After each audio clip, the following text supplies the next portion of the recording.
Welcome back to In the Midst. Today I want to ask you a question. Do that a lot around here. Are you living in a screen? And I know that sounds kind of ironic since you're watching a screen to see this video. But that's not what I'm talking about. I'm not talking about, occasional use. I'm not talking about reference. Screens in and of themselves are not bad. Your cell phone is not sin. Your Facebook is not sin. It is just a thing. It's just an inanimate object. But as with anything, how we treat it is what is sin or not, and that's what we have to balance. So that's what we're talking about today. As a society, everyone in general, we are consumed with our cell phones and other devices. We want to be entertained all the time. We want to be, have instant access to stuff. We just feel the need to stay connected all the time. We can get in touch with anyone and they can get in touch with us. As soon as our phone goes off, we need to see what it is, who it is, what do they have to say. And the thought of silencing it or being separated from it or finishing a task before we get to that notification is just, some people, some of us just can't handle it. We have to see what it is right now. We have technology to do this with ease, but we have forgotten how to have face-to-face conversations and how to just be bored. So that's something I tell my kids all the time. It's okay for you to be bored. Use your imagination. You can just sit. Like, it's really okay. My kids don't have their own personal devices. My son's almost 14, doesn't have a cell phone. They don't have, he has a little Windows tablet that was given to him for Christmas, but it stays out in the living room, but that's it. My daughter, she plays with my iPad some, but it's not hers, it's mine. They don't have TVs in their rooms. It's just not something that we do. And I try to limit that. Now, TV, it seems to be the hard part, but I can at least, easily see and hear what's going on. We have, TVs in our house. We have PlayStation, all that stuff. So again, I'm not saying that these things are bad. It's just what we do with them. We really just idolize our devices. We don't want to be without it. Everything is on it. It grabs our attention all the time. We're controlled by it. And that's what I want to talk about today.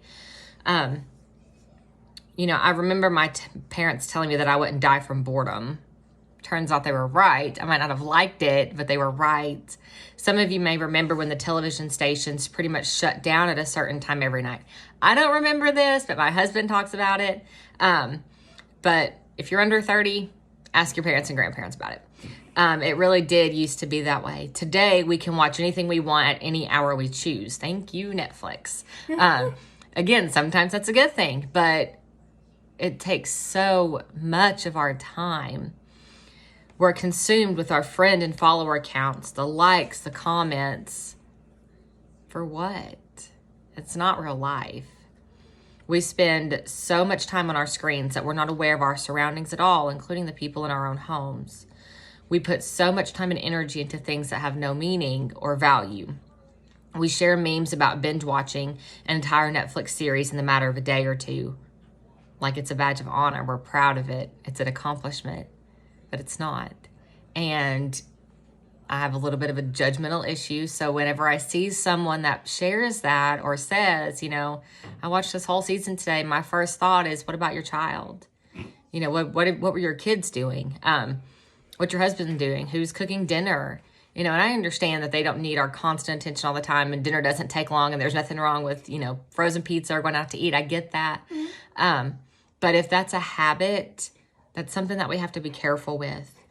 Nothing is more important than our family, the ones that are right here in our homes. It is our responsibility to be present. You are setting the example to your children for what healthy screen time, healthy boundaries with electronics looks like. Jim Elliott once said, wherever you are, be all there. And I feel like that is so important. Something that I hear a lot from Instagram and stuff about marriages is that, we're together, but we're not here. We're not in the same room. Maybe both of you are on your phones, or one's watching TV and one's on their phone, and there's just no communication. You might even be sitting on the couch together, but you're not together. This is something that we have to take control over. There was something on Netflix a while back about like social media. I don't remember the name of it. I started watching it. I didn't get to finish it, and it might even still be on there. I don't know. But it was talking about social media and the people that worked for Facebook, Instagram, Pinterest, and how they don't let their children have these apps. And they were saying that they're designed to be like that. They know which colors to use to be attractive and addicting, and you are the product of the product. So they know what to post, what to share, what to let you see to keep you coming back for more. Like, they've literally designed this to control you, draw you in, and all of that. And they've done it on purpose. It's not an accident. So there's just lots that we have to be careful for.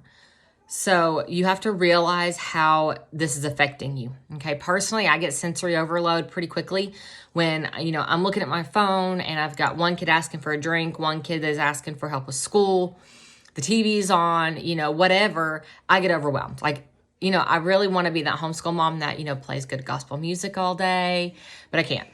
It stresses me out. It's extra noise, and I can't hear the music and try to focus on the music, and I want to sing along to the words and help my 6-year-old read and help my 13-year-old with math. Like, it's too much. I can't do it. But I notice that I get this a lot when I'm looking at my phone and they're trying to get my attention. Someone's asking for something and I'm just, hold on, wait, as if what is on my phone is more important. And it's not. If I'm in the middle of reading a post or something and I want to finish it, and I just tell them to wait rather than putting my phone down and coming back to it, it feels like this right here is what's important, because it also feels like it's just going to take a second. Have you guys found Reels on Facebook yet? It's ridiculous, okay?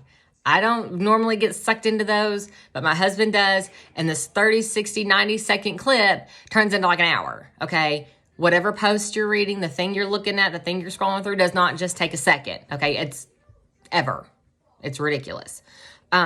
So your kids see that, and they see mom snapping at them, mom telling them to no, go away, sit down, wait, be quiet, but this has my attention. And that's not something I want them to remember. I don't want them to remember that mom was just always on her phone. I knew that. My husband was going to call me when I got this started. The hard part is a lot of what I do is on my phone.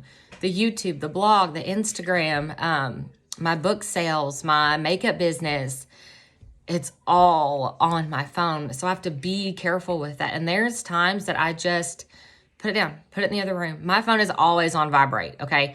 When my husband calls or texts, it comes through. There's a few people that it will come through, my parents, but I don't want to hear every text, every Facebook message, everything. A lot of that stuff goes to my watch, and I'm not picking up my phone, okay? So your children are being children. They are needing you. This is not wrong of them. So don't get frustrated because they're asking for your attention.